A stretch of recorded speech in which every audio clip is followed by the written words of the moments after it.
Bonjour à toutes et bonjour à tous, bienvenue dans cette troisième journée de détox. Alors je vous emmène en balade aujourd'hui à la fois pour vous expliquer l'exercice du jour dans votre routine. Après le rocking, après le do-in, je vais vous inviter à aller balader, idéalement le matin pour profiter des rayons du soleil du matin, très important pour le cycle circadien. Une balade de 20 minutes, c'est largement suffisant en période de détox. Maintenant, si vous avez l'énergie pour faire plus, vous êtes évidemment bienvenu. Et au niveau de la respiration, je vais vous inviter à respirer sur 4 pas, 4 rythmes, 4 temps. Donc 4 pas d'inspire, 4 pas d'expire. Si vous sentez l'envie de monter à 5, 5, 6, 6, allez-y à votre aise. Ça permet vraiment de travailler sur les fascias, sur le diaphragme et sur justement l'activation du système digestif. C'est pour ça qu'on parle de marche digestive. Néanmoins, je voudrais également revenir sur l'intensité de ce challenge cette année-ci. Je reçois beaucoup de commentaires comme étant plus difficile que d'habitude. Alors il y a effectivement toute la problématique du goût pour certains. Donc ça, normalement, c'est soit une problématique génétique. Vous avez certains palais qui sont plus sensibles et donc qui seront plus difficiles. Soit c'est effectivement un effet détox parce qu'on est habitué à avoir toute une série de mélanges de goûts. Et donc logiquement ça part après quelques jours, voire après quelques détox. J'ai des participantes qui ont persévéré et à la deuxième détox c'était déjà bien meilleur. Néanmoins il y a aussi plusieurs personnes, dont moi, cette année-ci c'est la première fois que j'ai une détox aussi intense, aussi difficile. Après quelques heures seulement du premier jour, je sentais qu'il y avait des réactions un peu particulières et puis j'étais incapable de réfléchir et de fonctionner le soir. J'ai même dormi vers 5-6 heures avant d'aller dormir à 8 heures.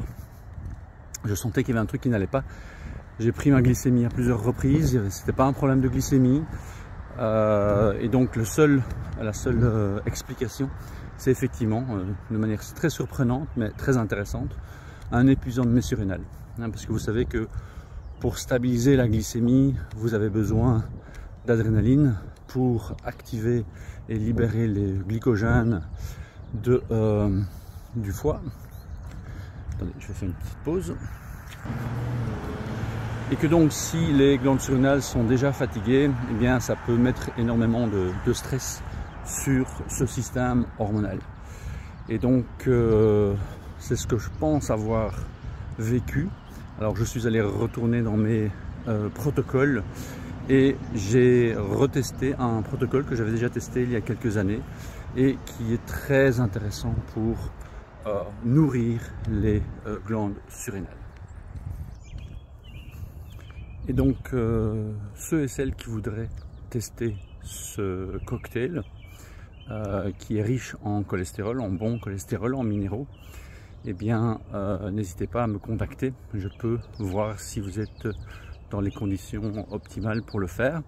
C'est relativement intense, mais ça a été vraiment magique pour moi. Ça a bien confirmé justement que ce n'est pas un problème de glycémie, ou en tout cas à la base c'est un problème hormonal lié aux glandes surrénales et pas au pancréas.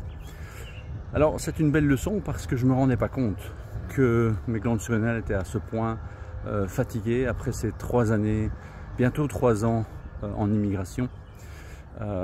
C'est toujours un challenge, ça on le savait, mais les challenges qu'on a dû vivre et l'adaptation qu'on a dû faire preuve, dont on a fait preuve avec une immigration durant une pandémie et puis des changements professionnels relativement surprenants, eh bien ça nous a fortement, moi et ma petite famille, fatigués, épuisés, et je ne me rendais pas compte que finalement le fait d'être en bonne santé, et de tenir éventuellement avec un peu de caféine, parce que je n'en consomme pas tant que ça, eh bien est suffisant pour cacher le problème plus profond.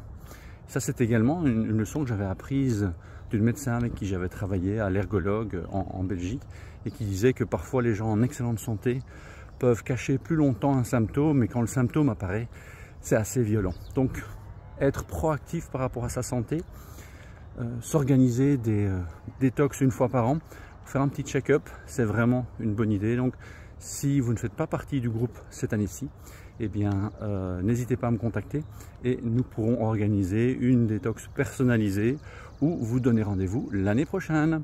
Et pour tous ceux qui sont avec moi, eh bien courage et à demain.